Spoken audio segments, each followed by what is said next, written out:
Puji Tuhan, mari saya ajak Anda melihat. Ya, kita lihat dalam firman Tuhan, bagaimana kita bisa menjadi seorang pemenang. Seorang pemenang, bahwa orang itu memiliki sikap-sikap yang kita bisa lihat. Kalau kita lihat dalam Bilangan, coba kita lihat dalam Bilangan.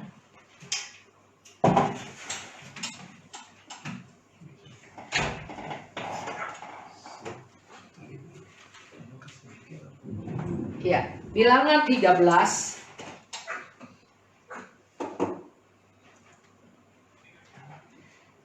Kita melihat di sini tentang Kaleb dan ke-12 pengintai. Ya, kita baca dulu ya.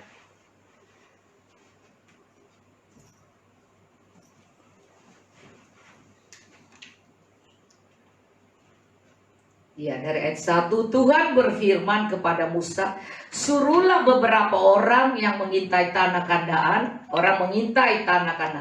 yang akan kuberikan kepada orang Israel. Dari setiap suku nenek moyang mereka haruslah kau suruh seorang, semuanya pemimpin-pemimpin di antara mereka.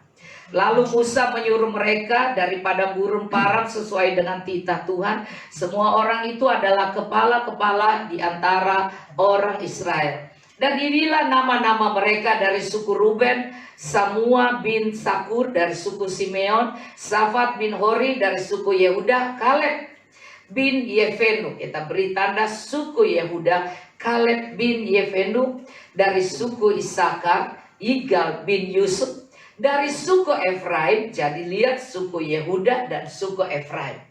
Suku Efraim, Hosea bin Nun. Siapakah Hosea bin Nun? Yosua. Itu Yosua, saudara ya. Kaleb dan Yosua. Jadi suku Efraim dan suku Yehuda. Yehuda Kaleb, Yosua suku dari Efraim. Dari suku Benyamin, usah baca itu semua karena kita nggak akan hafal nama-namanya. Yang kita hafal Kaleb dan Yosua. Ada 12 ya. Dari ayat 15 kemudian dikatakan, dari suku Gad, Guid bin Maki. Ayat 16, itulah nama orang-orang yang disuruh Musa untuk mengintai negeri itu. Dan Musa menamai Hosea bin Nun itu Yosua, ditulis itu kan ya, Hosea bin Nun itu Yosua. Jadi tadinya namanya Hosea bin Nun, tapi kemudian diganti oleh Musa, namain dia Yosua. Maka Musa menyuruh mereka untuk mengintai tanah Kanaan. Katanya kepada mereka, pergilah dari sini ke tanah Negeb dan naiklah ke pegunungan. Dan amatilah bagaimana keadaan negeri itu. Apakah bangsa yang mendiamnya itu kuat atau lemah? Apakah mereka sedikit atau banyak? Dan bagaimana negeri yang didiaminya? Apakah baik atau buruk? Bagaimana kota-kota yang didiaminya? Apakah mereka diam di tempat-tempat yang terbuka atau di tempat-tempat yang berkubu? Dan bagaimana tanah itu, apakah gemuk atau kurus? Apakah ada di sana pohon-pohon atau tidak? Tabahkanlah hatimu dan bawalah sedikit dari hasil negeri itu. Waktu itu ialah musim hulu hasil anggur. Saudara, pertama, untuk menduduki tanah Kanaan, untuk menduduki tanah perjanjian, saudara, maka kita harus melihat bahwa ini sama dengan kita yang kepengen hidup ada di dalam pemeliharaan Tuhan, berkat Tuhan, penyediaan Tuhan. Maka kita pun harus belajar seperti ini, saudara. Maka di sini pelajarannya adalah kita harus memiliki kemauan untuk menyelidiki dulu, saudara. Kalau kita pendua syafaat bilang pemetaan. Jadi kita harus tahu dulu, kotanya baik atau tidak, ininya bagaimana, dan semua di sini dikatakan ya. Kalau Anda perhatikan di sini, ya pergilah dari sini ke tanah Negeb, naiklah ke pegunungan. Artinya Anda harus melangkah dulu dan amatilah. Pertama kita harus masuk di kota atau di tempat itu, kita harus pelajari. Kita harus melihat, ya sifat mereka, gaya mereka, cara mereka, iya pandangan mereka, dan kejadian-kejadian yang terjadi di sana, dan tempat-tempat mereka baik atau tidak. Nah, di sini dikatakan amatilah bagaimana keadaan negeri itu. Harus kita mengamati. Sama kayak masa ini, saudara, Anda harus amati dulu. Anda harus tahu dulu ini masalah COVID ini apa ya yang baik, apa yang buruknya yang kita alami. Saudara harus pelajari dulu. Jangan sampai kita langsung aja marah, langsung aja ini. Kita harus pelajari dulu apa baiknya dalam kita mengalami ini. Nah, di sini dikatakan bagaimana keadaan negeri itu. Amati dulu, lihat dulu, jangan cepat langsung marah, langsung ini, langsung apa. Ya, kita harus amati dahulu, baru dikatakan bagaimana keadaan negeri ini. Jangan langsung pesimis ya. Bagaimana keadaan negeri ini? Apakah bangsa yang mendiaminya kuat atau lemah? Langsung Anda perhatikan, oh, keadaan ini menjadikan negara-negara, bangsa-bangsa seperti apa, dan apakah mereka sedikit atau banyak, dan bagaimana negeri yang didiaminya, apakah baik atau buruk, bagaimana kota yang didiaminya, apakah mereka diam di tempat-tempat yang terbuka atau di tempat-tempat yang berkubu, dan bagaimana tanah itu, apakah gemuk atau kurus, apakah ada di sana pohon-pohonan atau tidak. Tambahkanlah hatimu dan bawalah sedikit dari hasil negeri itu. Waktu itulah musim hulu hasil anggur. Saudara, untuk masuk ke tanah perjanjian, untuk kita bisa mengalami hal-hal di mana kita bisa ada di dalam janji Allah. Karena itu adalah tanah perjanjian. Kita hidup untuk masuk ke tanah perjanjian. Selain surga samawi, tentu kita tahu doa Bapa kami adalah Bapa kami yang di surga, dikuduskan namamu. Datanglah kerajaanmu di bumi seperti di surga. Jadi di bumi juga kita akan mengalami masa-masa di mana kita tidak memiliki kemarahan, ketakutan, rasa cemas, rasa apa. Kenapa? Di surga tidak ada itu lagi. Tapi dikatakan di dalam doa Bapa kami di bumi seperti di surga. Jadi harus kita tahu bahwa kita tidak harus mengalami tekanan atau stres atau hal-hal buruk seperti orang neraka. Orang neraka yang cepat marah, cepat panas, cepat mau berantem, cepat mau cepat tersinggung, cepat ketakutan, cepat apa? Tidak ada jalan keluar. Nah, saudara, kita harus menurunkan kerajaan Allah di bumi ini seperti di surga. Ini masalahnya suasana. Masalahnya suasana hati, cara berpikir, suasana, cara kita bergaul, cara kita menanggapi. Seperti di bumi ini, seperti di surga. Maka kita akan 13 ini, bahwa inilah yang ditulis. Yang ini, lihat ini, gerak-gerik mereka, tanah mereka. Dan mereka tinggal di mana, rumahnya bagaimana, terbuka di lapangan-lapangan atau itu semua, saudara. Maka kita harus mengerti bahwa kita harus menikmati setiap yang kita alami ini. Tidak berpikir seperti orang dunia, tidak berpikir seperti orang setan, tidak berpikir seperti penjahat, tidak berpikir seperti orang egois, tidak berpikir seperti orang serakah, tidak berpikir seperti orang pengecut atau penakut, pemfitnah, atau orang-orang durhaka itu, saudara. Maka kita harus belajar untuk meraih janji Allah. Janji Allah mungkin tidak lagi itu, tapi Kanaan samawi di surga, tetapi di bumi Tuhan mengajak kita kepada bumi seperti di surga. Kalau dulu zaman kuno ya, namanya Kanaan, Kanaan, satu tempat indah permai. Mari seberang di sana ke negeri indah permai atau senang ya saudara ya. Dan waktu nyanyi itu Kanaan, Kanaan, di surga, di surga, di surga. Tetapi Yesus itu perjanjian baru. Yesus berkata tentang surga samawi. Kemana-mana Yesus mengajar tentang kerajaan Allah, saudara.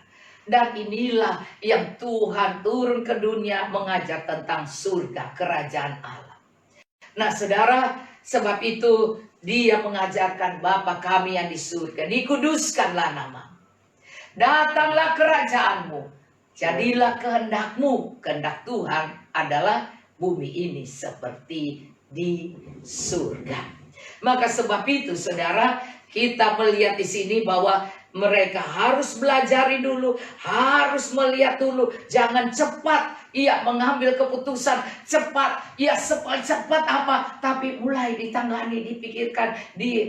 Kalau kita datang pada Tuhan dan kita minta hikmat Tuhan, kita minta roh bijaksana, kita minta roh takut akan Tuhan, kita minta Roh Kudus mengajar kita, Roh Kudus menolong kita untuk bisa keluar dari persoalan-persoalan hidup ini dan masuk di dalam rencana janji Allah.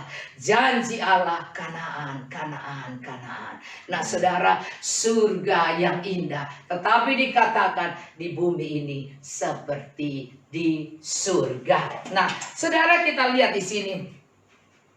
Mereka pergi ke sana lalu mengintai negeri itu, mulai dari padang gurun Sid sampai ke Rehob, ke jalan yang menuju ke Hamat. Mereka berjalan melalui tanah Negeb lalu sampai ke Hebron. Di sana ada Ahiman, Sesai dan Talmai keturunan Enak. Jadi ada orang-orang raksasa di sana.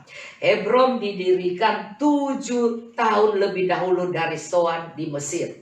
Ketika mereka sampai ke lembah Eskol, dipotong merekalah di sana suatu cabang dengan setandar buah anggurnya. Lalu berdualah mereka mengandarnya. Juga mereka membawa beberapa buah delima dan buah ara. Tempat itu dinamai orang lembah Eskol karena tanah buah anggur yang dipotong orang Israel di sana. Ayat 25. Sesudah lewat 40 hari pulanglah mereka dari pengintaian negeri itu. Jadi mereka pergi, saudara, pergi mengintai 40 hari. Kita kalau ini kita sudah berapa puluh hari ya kita dikurung ya? 2 bulan lebih. Sudah 2 bulan lebih. Ini lebih saudara, ya kan? Kita menyendiri, kita benar-benar mau mencari Tuhan dengan sungguh-sungguh. Kita mau mendekatkan keluarga menjadi lebih manis, lebih harmonis, yang lebih lagi suami istri yang biasanya suami yang pergi kerja pagi pulang malam ini tiap hari lihat dia, kita nggak rasa bosen, kita nggak bilang bosen nih dia melihat dia lagi ya kan. Nah saudara, tapi kita tambah senang, tambah sayang, tambah bersatu dan keluarga menjadi harmonis. Dan kita lihat di sini sudah lewat 40 hari pulanglah mereka dari pengintaian negeri itu dan langsung datang kepada Musa, Harun dan segenap umat Israel di Kades di padang gurun Paran. Mereka membawa pulang kabar kepada keduanya dan kepada segenap umat itu dan memperlihatkan kepada sekaliannya hasil negeri itu. Mereka memberitakan kepadanya kami sudah masuk ke negeri kemana kau suruh kami, dan memang negeri itu berlimpah-limpah susu dan madunya, dan inilah hasilnya. Hanya, ya ini kata hanya ini yang gak enak saudara ya. Kalau dia bilang namun, hanya ini mirip gak dengan namunnya? Namun itu ada kata lebih bagus ya kan. Kalau hanya itu kayaknya ada negatifnya. Ya hanya gini sih ya. Kalau namun kita tetap akan lebih setia. Nah gitu. Nah di sini hanya bangsa yang diam di negeri itu kuat-kuat, dan kota-kotanya berkubu dan sangat besar. Juga keturunan Enak, artinya raksasa, telah kami lihat di sana. Orang Amalek diam di tanah Negeb, orang Het, orang Yebus, dan orang Amori diam di pegunungan. Orang Kanaan diam di sepanjang laut dan sepanjang tepi sungai Yordan. Kemudian Kaleb mencoba, ya, nah ini Anda lihat, pengintai, ya 12 pengintai, berarti 10 dan 2 orang, Kaleb dan Yosua. Anda lihat ya. Kemudian Kaleb mencoba menenteramkan hati bangsa itu di hadapan Musa. Katanya, tidak, kita akan maju dan menduduki negeri itu, sebab kita pasti akan mengalahkannya. Ini adalah orang-orang yang lebih dari pemenang. Seorang yang berjiwa pemenang, walaupun dia lihat dengan mata tantangan, dia tidak akan menyerah. Dia harus memiliki hikmat. Dia diam, dia cari tahu, Tuhan, bolehkah aku maju? Tuhan, apakah kau akan berikan aku kemenangan kalau aku maju? Dan raja-raja selalu begitu. Kita lihat, ya, Yosafat. Dia tanya, kalau Tuhan mau berikan enggak? Tuhan kirim nabinya, pergi maju, aku akan berikan kau kemenangan. Setiap kali saudara, maka kita harus bergantung pada suara Tuhan. Kita harus meminta hikmat, kita harus meminta iman dari Tuhan. Karena kalau kita melihat dengan mata jasmani, kita akan selalu takut. Kita pasti cemas, kita pasti khawatir, kita pasti merasa aduh mati gue nih, aduh iya gimana nih, aku nanti bangkrut nih, aku nanti iya tidak punya apa-apa nih. Nah saudara, mari jangan kecil hati. Nah kalau Anda perhatikan di sini, kata Kaleb, tidak, kita akan maju dan menduduki negeri itu, sebab kita pasti akan mengalahkannya. Dia memiliki iman lebih dari pemenang. Gue pasti akan mengalahkannya. Ya, dia cuma 2 orang. Saudara, 2 orang melihat dengan 10 orang. Pasti 10 orang yang benar kan? 10 lebih banyak. Tapi 2 orang melihat dengan mata iman. Yang 10 orang melihat dengan mata keadaan manusia. Nah, kita lihat lagi ya. Tapi orang yang pergi ke sana bersama dengan dia berkata, kita tidak dapat maju menyerang bangsa itu, karena mereka lebih kuat daripada kita. Mereka melihat bahwa orang setannya kuat-kuat. Tapi mereka nggak lihat bahwa Tuhan katakan bahwa kalau kau lihat dengan matamu, itu bisa salah. Tapi apa yang kau tidak lihat dengan mata, tetapi kau percaya dengan iman, itu lebih benar dari yang kau lihat dengan mata jasmani. Maka saudara, untuk mengandalkan dan bersandar pada Tuhan, ini perlu orang-orang yang mengerti kebenaran firman. Perlu belajar Alkitab, perlu baca firman Tuhan, perlu dimengerti, perlu minta hikmat dan wahyu Tuhan. Saudara, supaya kita menghidupi hidup ini, kita mengalami janji Tuhan. Nah, Anda lihat di sini. Juga mereka menyampaikan kepada orang Israel kabar busuk tentang negeri yang diintai mereka, dengan berkata, negeri yang telah kami lalui untuk diintai adalah suatu negeri yang memakan penduduknya. Dan semua orang yang kami lihat di sana adalah orang-orang yang tinggi-tinggi perawakannya. Bukan tinggi-tinggi ganteng, ya saudara. Nah, mereka takut lihat orang yang lebih tinggi. Wah, kalau orang Amerika, orang yang ini datang yang tinggi-tinggi pergi ke Jepang. Jepang kenapa nggak takut ya? Jepang pendek-pendek ya saudara. Nah kita lihat lagi ya. Jangan menilai orang melalui perawakannya, saudara. Dan jangan menilai dirimu membandingkan perawakan orang itu. Ini adalah bagian dari memenangkan perjanjian, mengambil perjanjian Tuhan. Lo tadi periksa ini, sini, terus kedua laporan dan kemudian laporannya semua yang ini yang begini, ini dipelajari saudara. Dan Anda lihat di sini. Juga kami lihat di sana orang-orang raksasa yang orang enak yang berasal dari orang-orang raksasa. Dan kami lihat diri kami seperti belalang. Demikian juga mereka terhadap kami. Saudara, kita lihat di sini. 10 orang pengintai bilang diri mereka kayak belalang. Maka seorang yang akan menjadi orang-orang yang pemenang, dia harus bicara yang positif. Bicara orang yang mengandalkan Tuhan. Kalau kita mengandalkan Tuhan tidak ngomong, gua kan cuma kayak kunyuk, gua kan kayak ini. Udah ini kayak belalang. Iya, kayak apalagi kalau dibilang kayak keti-keti, kayak apa? Kayak keti-keti itu yang bikin jadi nyamuk. Pak Budi nggak tahu itu keti-keti. Oh tahu, puji Tuhan. Sudah lama tinggal dengan saya bisa tahu sekarang ya. Nah saudara, jadi kita jangan melihat diri kita kecil. Karena yang di dalam kita ini, roh yang ada di dalam kita, kata Yohanes 4:4 dikatakan, roh di dalam kamu jauh lebih besar dari apapun yang ada di dunia ini. Jadi jangan melihat yang di luar ini, perawakan ini. Jangan melihat yang dengan mata jasmani. Tapi lihat bahwa Allah yang kita sembah, dia tinggal di dalam aku di dalam dia. Firman Tuhan ada di dalam. Maka Yohanes 15 bilang, minta apa saja. Jadi asal jangan minta suami orang, istri orang. Jangan saudara, ya kan? Iya. Jangan minta harta orang kita rampok, kita apa, jangan. Kita minta pembelaan Tuhan, minta janji Tuhan, minta. Iya.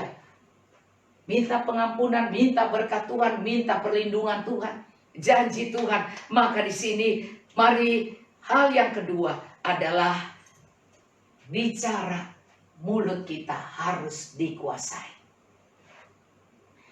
Nah, saudara, kalau Anda perhatikan lagi di ayat Bilangan pasal 24 nih, ya, pasal 14, kita lihat lagi ya. Lalu segenap umat itu mengeluarkan suara nyaring dan bangsa itu menangis pada malam itu. Berseru, bersungut-sungut mereka, orang Israel kepada Musa dan Harun. Dan segenap umat itu berkata pada mereka, sekiranya kami mati di tanah Mesir, di padang gurun ini. Nah saudara, kehidupan kita tidak boleh mengingat masa lalu. Tidak boleh ulang-ulang masa lalu. Itu enak kek, jelek kek, atau baik. Itu harus dilupakan. Yang enak jangan diingat-ingat supaya jangan kita menjadi sombong.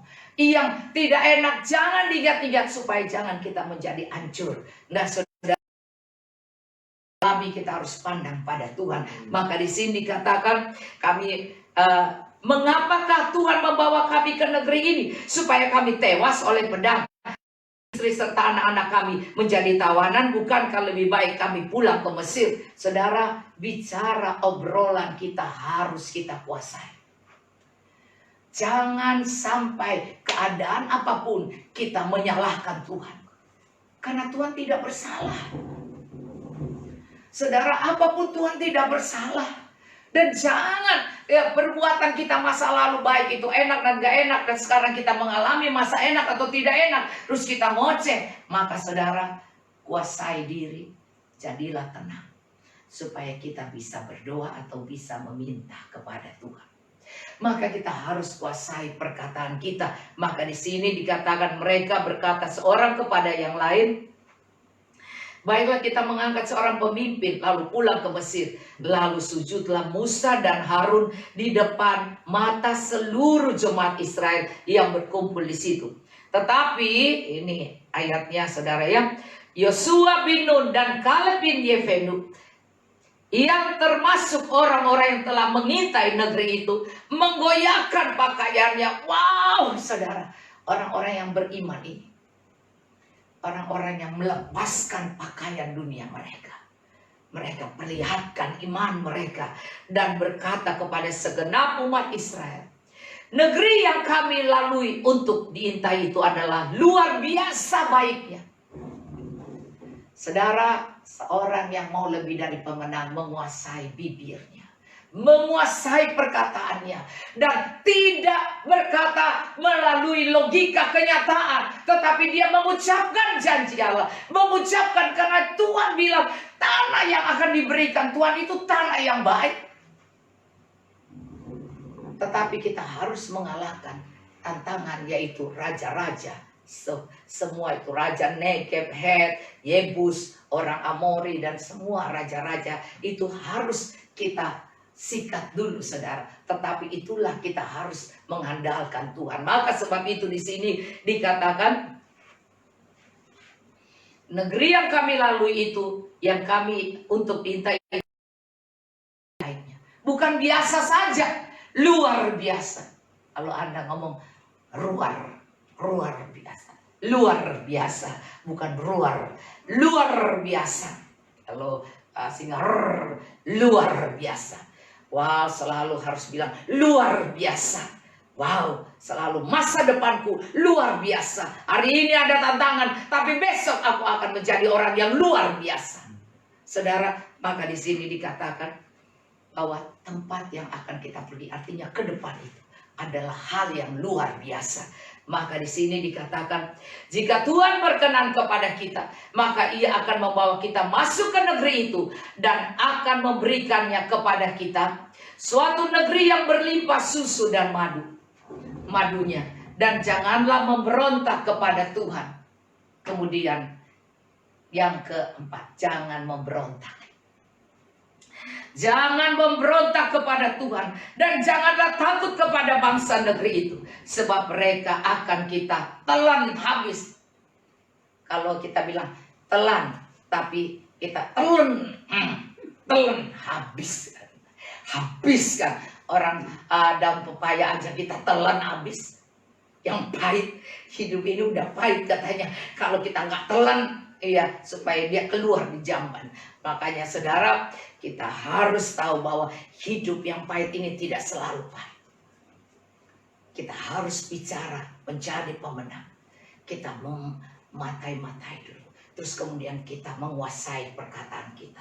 Baru kemudian kita bicara yang baik, yang positif, yang luar biasa. Maka kemudian yang keempat ini kita, jangan kita takut kepada bangsa negeri itu. Sebab mereka akan kita telan habis. Habiskan dia. Kita telan habis saudara. Jadi persoalan ketakutanmu, kecemasanmu telan habis. Serahkan pada Tuhan. Jangan pernah dipikirkan, diiming-imingkan, aduh kalau tahu begini kok mendingan gini, tahu. Gak usah. Apa yang sudah kita alami sekarang, itu adalah tantangan. Tapi kalau kita bersama Yesus, itu tidak ada arti. Karena Dia yang akan membela kita, Dia yang menyelesaikannya. Bukan kita, kita ini anak kesayangan. Nah saudara, kita lihat yang selanjutnya. Tapi dia katakan di sini, kita yang 4 itu, jangan memberontak kepada Tuhan. Tapi yang kelima, jangan takut pada bangsa itu. Yang keempat, berontak pada Tuhan. Kalau Tuhan bilang pergi. Kalau Tuhan bilang, iya, kamu harus punya buah roh. Buah roh itu kasih sukacita. Itu ciri khas orang yang mengandalkan Tuhan. Kasih, sukacita, damai sejahtera, kesabaran, kemurahan, kebaikan, kesetiaan, kelemah lembutan, penguasaan diri. Itu ciri orang-orang pemenang. Karena kalau dia bisa kuasai mulutnya, kuasai cara memandangnya, dan dia fokus pada Tuhan, maka suara Tuhan berkata, maju, duduki tanah Kanaan itu. Tantangan banyak, tapi emang gue pikirin. Karena yang berperang bukan kita. Tapi kalau kita takut, maka kita sedang memberontak. Jangan memberontak pada suara Tuhan. Maka yang kelima adalah kita tidak perlu takut kepada keadaan yang sedang ada. Dan kita lihat di sini, mereka semua akan kita telan habis. Artinya makanan yang enak itu kita cepat habisin, kita telan habis. Iya, saudara saya dikasih nih risoles. Terus ada satu macam risoles, ada dua macam. Terus saudara, ayo makan mam, makan. Terus saya, ini separuh, bisa ambil separuh. Saudara, yang separuh ini 1,5. Yang satu 2 macam kan, yang satu tinggal 1. Terus, loh kok mam ngambil yang itu? Saya bilang, yang ini tinggal 1, gue telan habis aja. Kalau enggak, yang itu masih bisa punya kesempatan. Telan habis, saudara. Pada ketawa, si mama ngambil. Iya, ini cuma 1, yang satu masih 1,5. Jadi, telan habis, saudara. Jangan pernah khawatir. Karena tantangan itu adalah makanan kekuatan bagi rohani kita. Pencobaan yang dialami kita tidak akan melebihi kekuatan kita, kata Tuhan. Saat kita nggak mampu, di dalam Korintus dikatakan dia akan memberi jalan keluar. Supaya kita dapat mengatasinya, Tuhan memberikan kita jalan keluar. Maka dia akan berperang menggantikan kita. Maka masalah kita adalah makanan enak, adalah vitamin rohani kita. Kita menjadi kuat karena kita makan makanan telan. Iya. Jadi masalah ini ditelan aja, saudara. Telan aja. Dalam doa kita telan terus, kita ucapkan di doa. Dalam nama Yesus kita keluar sebagai orang-orang yang kuat. Coba kalau orang cuma makan bubur terus, bubur lesu, saudara. Coba kalau dia makan, wah, yang daging yang sepertinya keras tapi bergizi, luar biasa. Saudara, bahkan kalau kita, ya orang Manado makan daun pepaya, bunga pepaya, wah kita makannya ke orang lain bilang pahit, nggak enak. Kita makannya telan aja yang enak, ya saudara, karena itu menjadi, ya tidak ada nyamuk malaria. Dan kalau makan yang pahit-pahit, tubuh kita jadi sehat. Coba kalau makan obat, semua obat itu pahit, tapi vitamin kan menjadi kuat. Maka saudara, masalah yang engkau alami ini, jangan khawatir. Bersama Tuhan kita menjadi kuat. Firman Tuhan katakan dalam Yesaya 30 ayat 15, apa? Dengan tinggal diam kamu diselamatkan, dengan tinggal tenang letak kekuatanmu. Tinggal diam, tenang, diselamatkan, letak kekuatanmu. Coba lihat saudara ya. Jadi kita harus dengan tinggal diam kamu diselamatkan, dengan tenang sebab beginilah firman Tuhan yang Maha Kudus Allah Israel, dengan bertobat, ya, bertobat dan tinggal diam. Bertobat, nyerahin, jangan berontak pada Tuhan. Bertobat dan tinggal diam, kamu diselamatkan. Diam saja di rumah, diam, berdoa saja, berdoa, menjadi makanan enak, berdoa. Terus dikatakan kamu diselamatkan. Dalam tinggal tenang dan percaya terletak kekuatan. Jadi tinggal tenang dan percaya kita akan mengalami kekuatan. Tetapi kamu enggan, katanya, karena manusia itu nggak bertobat. Dia malas, nggak mau diam, nggak mau, cerewet aja. Terus dia tidak bisa kuasai diri. Pikiran dia tidak bisa dia kuasai selaras dengan firman. Maka saudara di sini, kalau di Yesaya 30 nih ayat 16. Kamu berkata, bukan kami mau naik kuda dan lari cepat, maka kamu akan lari dan lenyap. Maunya cepat-cepat, ya. Kamu akan lari dan lenyap. Katamu pula, kami mau mengendarai kuda tangkas, maka para pengejarmu akan lebih tangkas lagi. 1000 orang akan lari melihat ancaman 1 orang. Terhadap ancaman 5 orang kamu akan lari. Sampai kamu ditinggalkan seperti tonggak isyarat di atas puncak gunung. Dan seperti panji-panji di atas bukit. Sebab itu Tuhan menanti-nantikan. Ayat 18 ya. Yesaya 30 ayat 18. Jadi janji keselamatan bagi Sion adalah orang yang diam menantikan Tuhan. Tidak memberontak. Dan mempercayai janji Allah. Berdiam sambil kunyah janji Allah itu terus didengungkan terus. Ya, dikatakan dia menantikan saatnya hendak menunjukkan kasihnya kepadamu. Sebab itu ia bangkit hendak menyayangi kamu. Sebab Tuhan adalah Allah yang adil. Berbahagialah semua orang yang menanti-nantikan Dia. Saya suka nih ayat yang Yesaya 30 karena sampai ayat 19 dikatakan, sungguh hai bangsa di Sion yang diam di Yerusalem, engkau tidak akan terus menangis. Jadi masa ini adalah masa banyak orang nangis di hadapan Tuhan. Tuhan, gak bisa jalan-jalan mall, gak bisa pergi naik pesawat. Tuhan, gak bisa makan di restoran, tapi bisa telepon datang saudara ya. Tapi ini tentulah Tuhan akan mengasihani engkau apabila engkau berseru. Kalau kita mau berdoa, mengandalkan Tuhan, pada saat Ia mendengar teriakmu, Ia akan menjawab. Maka di dalam doa kita ucapkan janji-janji Allah. Di dalam doa kita ucapkan firman Allah, ucapkan janji Allah. Kita terus dengungkan, kita tidak memberontak. Karena Dia bilang kalau kau hidup di dalam firman, dan firman di dalam kamu, minta apa saja. Dan firman Tuhan selalu berbicara yang positif, tidak ada negatif. Kecuali kita berontak, maka jadilah negatif dalam kehidupan kita.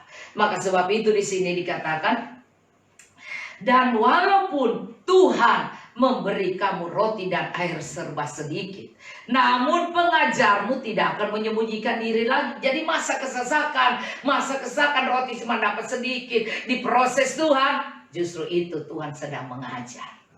Jadi Tuhan sedang dekat dengan kita, mengajar kita bagaimana mengatasi kehidupan ini, bagaimana tidak royal, bagaimana bisa hidup seadanya, bagaimana bisa menguasai diri dan tidak jatuh dalam roh dunia, kesenangan dunia, pesta pora dan semua yang Tuhan tidak berkenan. Nah, di sini dikatakan ya, pengajarmu tidak akan menyembunyikan diri lagi, tapi matamu akan terus melihat Dia, karena hati kita akan mengandalkan Tuhan terus. Justru tantangan ini membuat kita mengandalkan Tuhan, supaya kita keluar menjadi pemenang. Karena kalau Allah di pihak kita, siapakah yang dapat mengalahkan kita? Roma 8 bilang begitu, saudara. Maka kita lihat di sini, dan telingamu akan mendengar perkataan ini dari belakangmu. Inilah jalan, berjalanlah mengikutinya. Entah kamu menganan atau mengiri, engkau akan menganggap najis patung-patungmu yang disalut dengan perak dan yang lapis dengan emas. Engkau akan membawanya seperti kain semar sambil berkata, keluar. Jadi engkau menjadi orang yang kuat, melepaskan keinginan daging, melepaskan berhala-berhala duniamu, kesombonganmu, maka yang mewah-mewah, yang semuanya tidak ada lagi. Di masa COVID ini saya melihat banyak orang kembali ini, ya nggak bisa bikin bulu mata palsu lagi, iya kan? Ya ngapain jadi begini aja deh. Ya terima apa adanya. Suami juga bisa terima apa adanya. Nggak apa-apa, kau tetap cantik di mataku, kata suamiku. Ya, tahu suami saya, saudara. Ini Pak Budi senyum, saudara. Ya, karena di masa ini kita tidak perlu. Biasanya kan kita rambutnya tinggi kayak apa kalau mau, apalagi mau di syuting. Nah saudara, tapi sekarang EGP emang gue pikirin. Saya punya teman, dia tampilkan saya waktu khotbah di gerejanya dengan baju dan rambut yang begitu. Terus dia tampilkan lagi ya, saya duduk di pinggir sini dengan rambut yang ikat begini. Terus dia kirim ke saya. Dan saya tertawa, saya bilang, iya itu kan sudah gak ke salon. Saudara, artinya semua berhala-berhala kita, semua yang kita banggakan, hiasan yang dilihat manusia luar ini, saudara, kita tidak pentingkan lagi, karena Tuhan sedang membentuk kita untuk melihat dalamnya kita. Maka sebab itu saudara, Tuhan mau kemurnian kita. Hidup yang tidak bergantung sama sekali oleh, wah hebatnya orang-orang dunia bilang tidak. Tetapi kalau bisa hidup saja adalah kemurahan Tuhan. Sebab itu saya suka nyanyikan, oleh karena kemurahan Tuhan ku ada sampai hari ini. Nah saudara, Anda perhatikan lagi di sini.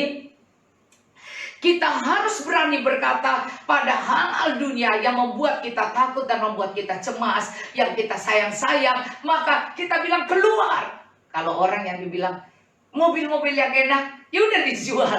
Ya untuk bayar-bayar semua, anak saya jual mobil-mobilnya. Jadi saudara, keluar apa yang menjadi kesenangan. Keluar. Karena kita bertanggung jawab untuk membayar semua utang piutang dan yang lain. Nah di sini, lalu Tuhan akan memberi hujan. Kalau kita sudah bertobat, kita sudah sadar bahwa kita harus mengandalkan Tuhan saja. Bukan hiasan dandanan luar ini, bukan emas, perak, tembaga, permata ini yang dilihat dunia ini, tetapi kita memiliki harta di hati kita, yaitu Kristus Yesus Tuhan dan Roh Kudus yang menuntun kita kemana kita pergi. Maka di sini dikatakan, lalu Tuhan akan memberi hujan bagi benih yang baru kamu tabur dari ladangmu, dan dari hasil tanah itu kamu akan makan roti yang lesat dan berlimpah-limpah. Jadi enggak tadi roti yang sedikit-sedikit kan, sewaktu kita bertobat dan melepaskan kehidupan dunia kita yang bersaing. Itu gereja kecil, gua mau masuknya gereja besar, gereja yang keren, ya kan, yang penyanyinya semuanya orang-orang terkenal, ya kan, dan semuanya wah ngomongnya Inggris terus. Kalau kita ngomongnya cuma bahasa Manado dan bahasa roh, ya kan. Iya, tapi tidak bisa bahasa-bahasa yang lain. Ya, kasih yang uti kalau orang Gorontalo. Iya, orang Manado kan selalu bilang kasih yang uti. Iya, ini orang Gorontalo jadi kasih yang uti, iya kan. Jadi ya cuman beginilah kita apa adanya. Tetapi hari ini, akhir-akhir ini, Tuhan sedang buat kita terbuka bahwa bukan lagi itu semua, tetapi Kristus yang harus ada di kita, yang diutamakan. Maka sebab itu di sini dikatakan rumput yang makan roti dan lesat. Sekarang Tuhan bilang, setelah kita bisa melepaskan kedagingan ini, masa corona ini Tuhan bikin seperti ini, terus kemudian kita akan lihat Tuhan akan berbicara, dan Tuhan akan tuntun dan apa yang kau kerjakan, ladangmu, tanahmu, usahamu, rotimu, perusahaan-perusahaan roti, kue, ini muncul di mana-mana, masakan, Tuhan buat berhasil, banyak orang mau beli, dikatakan berlimpah-limpah. Pada waktu itu ternakmu akan makan rumput di padang rumput yang luas. Sapi-sapi dan keledai yang mengerjakan tanah akan memakan makanan campuran yang sedap, yang sudah ditampi dan diayak. Jadi semua karyawan pun semua bisa menikmati yang indah. Dan dari setiap gunung yang tinggi dan setiap bukit yang menjulang akan memancar sungai-sungai pada hari pembunuhan yang besar, apabila menara-menara runtuh. Apabila kesombongan ini sudah tidak ada dan kita lihat ini terjadi. Iya, ada banyak pembunuhan, tapi disinilah dikatakan setiap bukit yang menjulang akan memancar sungai-sungai pada hari pembunuhan.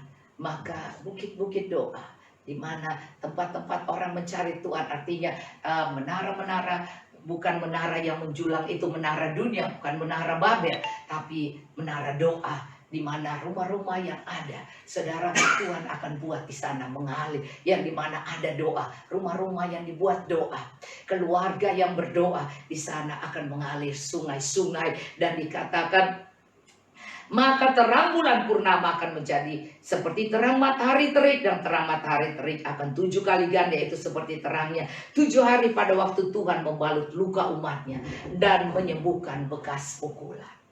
Dan Tuhan akan menyembuhkan luka umatnya. Sakit hati, kebencian, persaingan, kemarahan, ketakutan, kecemasan, dan semua itu ada dalam luka hati, luka di dalam kehidupan masa-masa lalu dan sekarang. Dan jangan bawa luka itu, karena Tuhan mau menyembuhkan. Tuhan mau menyembuhkan. Dan bekas-bekas pukulan, berasa kena pukulan karena kata-kata yang tidak enak. Saudara, mari kita lepaskan, karena Tuhan sedang menantikan. Nah, saya mengakhirinya karena Anda lihat ayat firman Tuhan.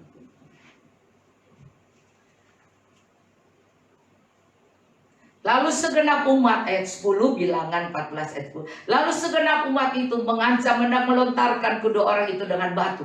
Tapi tampak kemuliaan Tuhan di kemah pertemuan kepada semua orang Israel. Tuhan katakan kemuliaannya.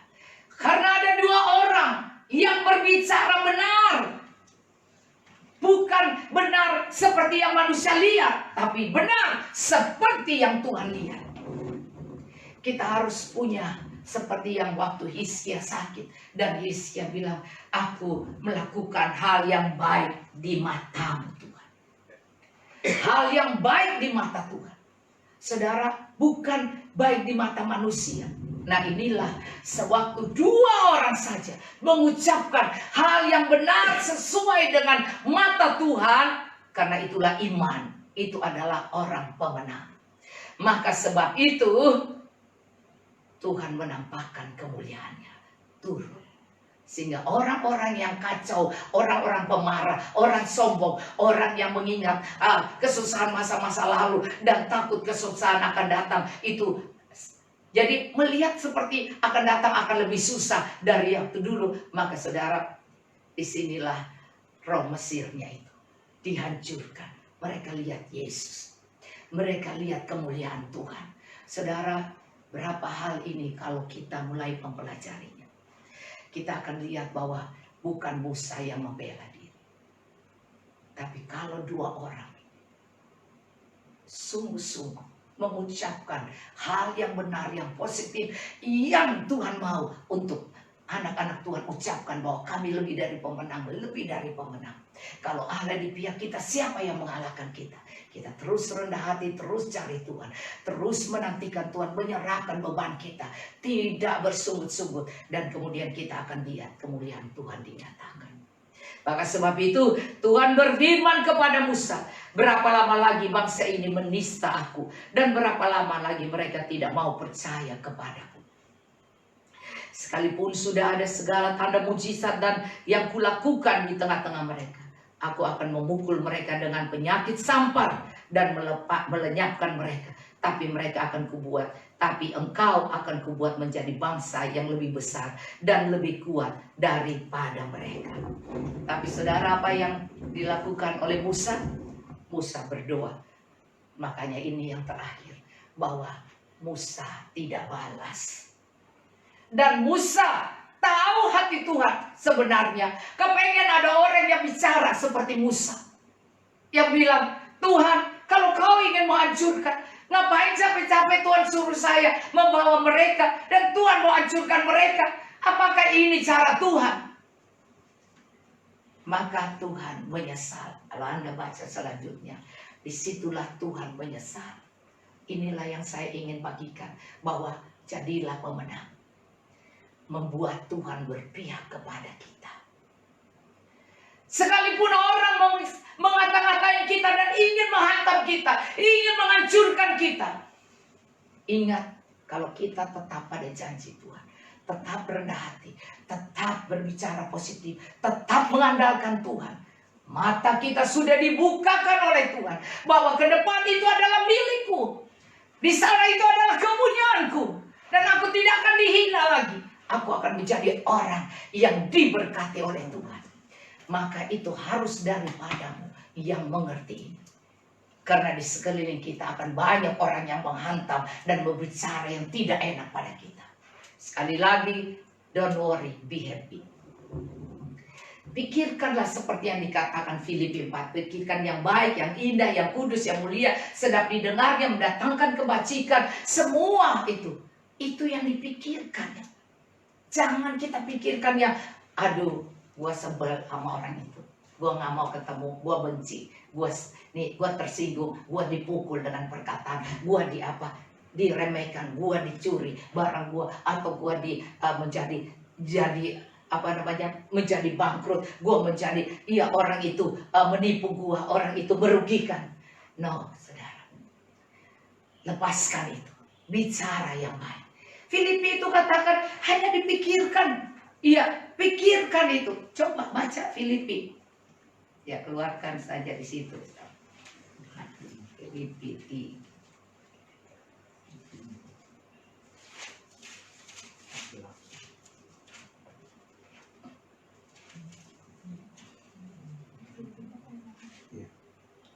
Filipi 3 apa? 4 ayat 8. 4 ayat 8. Jadi akhirnya, coba kita baca lagi ya. Filipi 4 dari ayat 4. Bersukacitalah senantiasa dalam Tuhan. Sekali lagi kukatakan bersukacitalah. Hendaklah kebaikan hatimu diketahui semua orang. Tuhan so dekat. Tuhan sudah dekat. So dekat dia. Artinya pertolongan Tuhan sudah dekat. Jangan hendaknya kamu khawatir. Jangan khawatir tentang apapun juga. Tapi nyatakanlah segala keinginanmu kepada Allah. Kau ingin berhasil, kau ingin menang, kau ingin diberkati, kau ingin sehat, kau ingin rukun. Ucapkan pada Tuhan dalam doa dan permohonan dengan ucapan syukur. Sambil hati tetap damai syukur. Damai sejahtera Allah yang melampaui segala akal akan memelihara hati dan pikiranmu dalam Kristus Yesus. Inilah pikiran Kristus Yesus. Hati dan pikiranmu di dalam Kristus Yesus. Dan apa hati dan pikiran yang di dalam Kristus Yesus? Maka jadi akhirnya saudara-saudara semua yang benar sesuai firman dan janji Allah. Kebenaran. Kalau Tuhan bilang duduk di tanah Kanaan, duduk aja walaupun lihat banyak kesusahan, pasti gua menang. Pasti bisa. Karena kita memandang Tuhan tidak memandang orang-orang sekeliling atau orang-orang pemarah sekeliling, orang yang sebel atau orang yang merugikan atau orang-orang raksasa, itu jangan diperhatikan. Saudara, di sini dikatakan semua yang benar, semua yang mulia, semua yang adil, semua yang suci, semua yang manis, semua yang sedap didengar, semua yang disebut kebajikan dan patut dipuji, pikirkanlah semua itu. Dan apa yang telah kamu pelajari, apa yang telah kamu terima, dan apa yang telah kamu dengar, dan apa yang telah kamu lihat padaku, lakukanlah itu. Maka Allah sumber damai sejahtera akan menyertai kamu. Saudara percaya bahwa orang pemenang bukan tidak ada tantangan, bukan tidak ada musuh. Wow, sorry Joel, kita akan lihat di sini sedikit Roma 8 ayat 31. Sebab itu apakah yang akan kita katakan tentang semua itu? Jika Allah di pihak kita, kita harus ada sejajar dengan janji Tuhan, sejajar dengan kebenaran, seturut dengan firman Tuhan dan janji Tuhan, dan mengandalkan Tuhan dan berharap pada Tuhan. Dan maka kita akan lihat di sini Allah akan memihak kepada kita. Siapakah yang akan melawan kita? Siapa? Karena kalau orang lawan gue diam aja. Lu berantem aja sendiri. Berantem saja dengan setan. Saudara, karena kita baik aja. Kita mikirkan aja, itu orang pemarah. Tapi dulu tuh dia baik. Jadi ingat aja semua yang baik yang dia punya. Oh, dulu dia pernah nolong saya. Ingat aja itu. Jadi jangan ingat yang jelek-jeleknya dia. Semua yang baik yang dia punya, dia kasih, yang dia berkati, yang dia pernah ucapkan pada kita atau pernah bergaul baik, itu saja diingat. 99 yang buruk ada pada dia, tapi kalau satu ada yang baik, ingat aja yang baik. Semua yang indah. Nah, saudara, di sini dikatakan ia yang tidak menyediakan anaknya sendiri, ayat 32, Roma 8:32, tetapi yang menyerahkannya bagi kita semua. Bayangkan, Bapa di surga menyerahkan anak satu-satunya hanya buat saya. Siapa saya? Anda harus bilang hanya buat Anda. Siapa Anda? Tidak peduli orang kaya atau miskin, bodoh atau pintar. Orang yang rasanya model apa? Tapi kalau dia saat ini dia percaya, Rahab aja percaya, Tuhan memberkati dia. Saudara, semua yang percaya, mau orang yang jelek, mau orang yang miskin, yang orang berdosa, kalau saat ini dia percaya, maka Tuhan memihak kepada dia dan dia mengampuni, bertobat. Maka di sini dikatakan,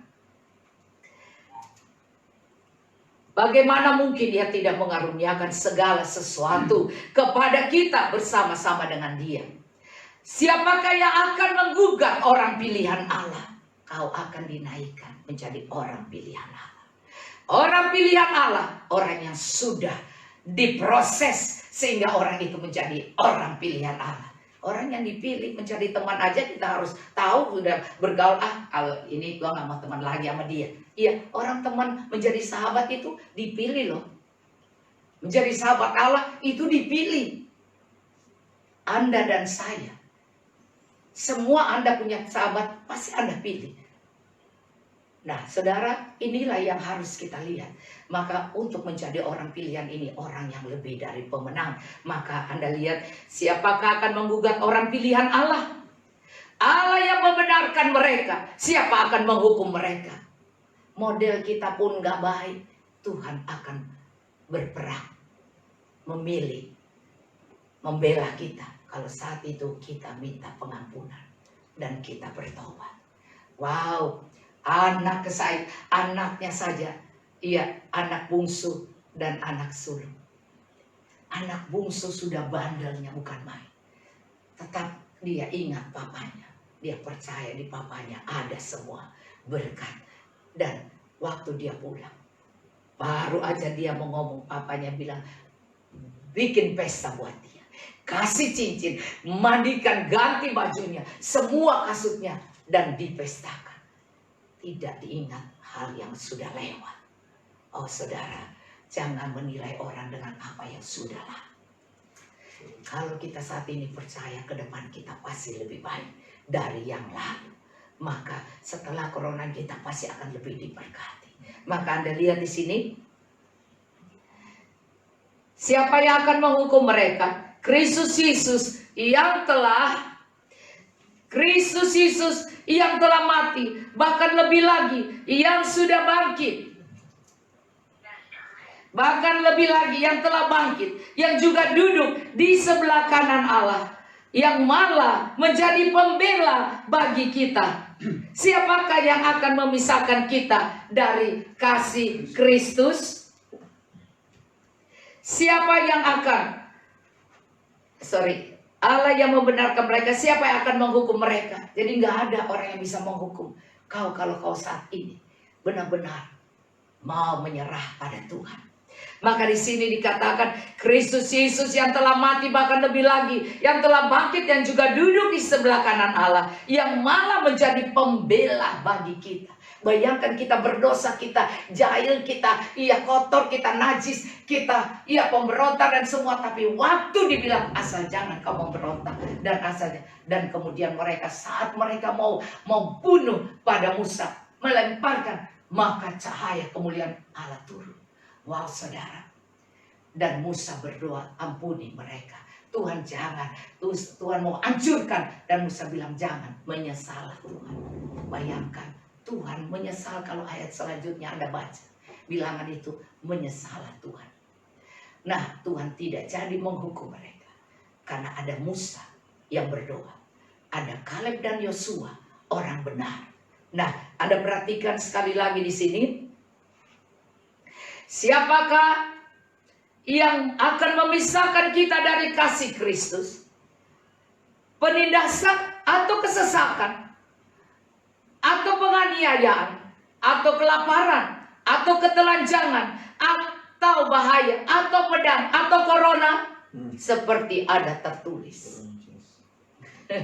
Pedang itu corona kan pada mati ya. Oleh karena engkau kami ada dalam bahaya maut sepanjang hari. Kami telah dianggap sebagai domba-domba sembelihan. Ayat 37. Tetapi dalam semua itu kita lebih daripada orang yang menang. Lebih dari pemenang oleh Dia yang telah mengasihi kita. Sebab aku yakin bahwa baik maut, Iya, maut itu corona itu ya. Maupun hidup, baik malaikat-malaikat maupun pemerintah-pemerintah, baik yang ada sekarang maupun yang akan datang, atau kuasa-kuasa baik yang di atas maupun yang di bawah, ataupun sesuatu makhluk lain, tidak akan dapat memisahkan kita dari kasih Allah yang ada dalam Kristus Yesus Tuhan kita. Kalau kau dikasihi Tuhan, Allah yang akan bela kita. Kalau kita disayang Tuhan, kita anak kesayangan, tidak ada yang bisa mengalahkan kita. Dan kalau Anda berdoa, Tuhan menjawab doa Anda.